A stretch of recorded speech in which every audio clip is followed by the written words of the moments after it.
Hello everyone. आज की dictation 80 शब्द प्रति मिनट स्टार्ट होगी 5 सेकेंड में। स्टार्ट।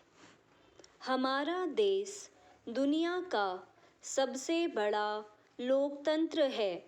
लोकतंत्र की मजबूती के लिए चुनाव महत्वपूर्ण भूमिका निभाते हैं।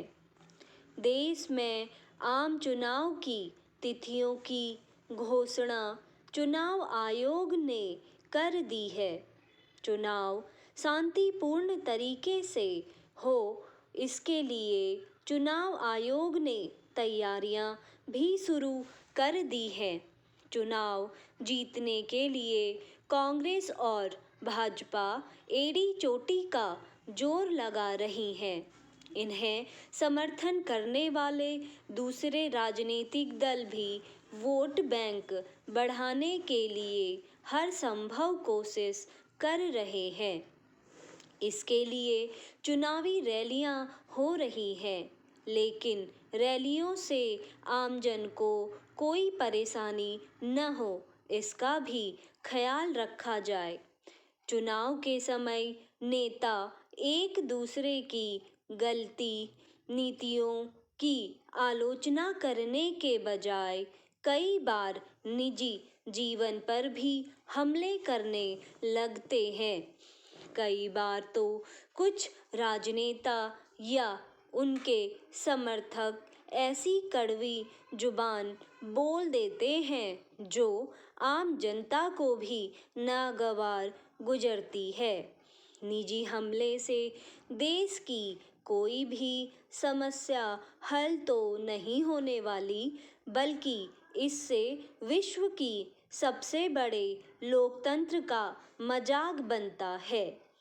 अगर आलोचना करनी हो तो वह सामने वाली की गलत नीतियों की करें, ताकि देश के लोकतंत्र की मर्यादा बनी रहे। लोकसभा चुनाव की तारीखों के ऐलान के साथ ही आदर्श आचार संहिता भी देश भर में लग गई है।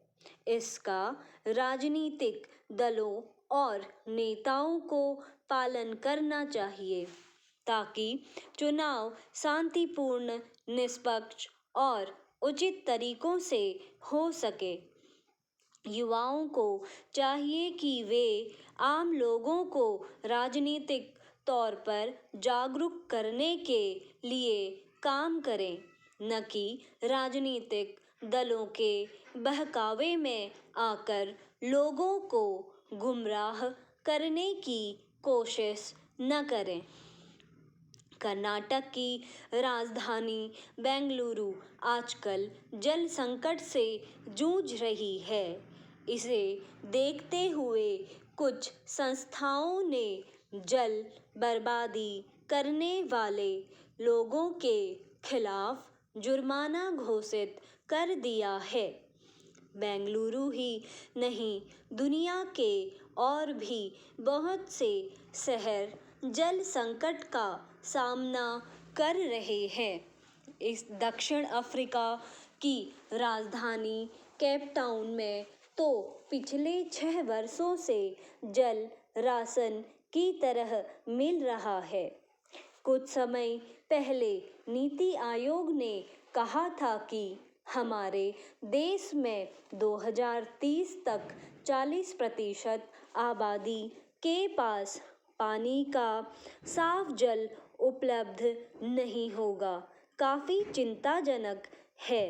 भारत में जहां एक तरफ गर्मियों में सूखा पड़ता है, तो वहीं बरसात के दिनों में कुछ राज्य बाढ़ की चपेट में भी आ जाते हैं।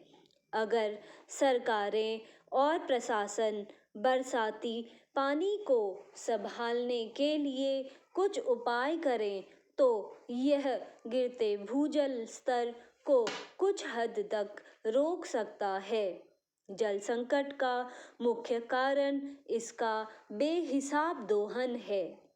प्रकृति का दोहन बंद होगा तो समय पर बारिश होगी। स्टॉप।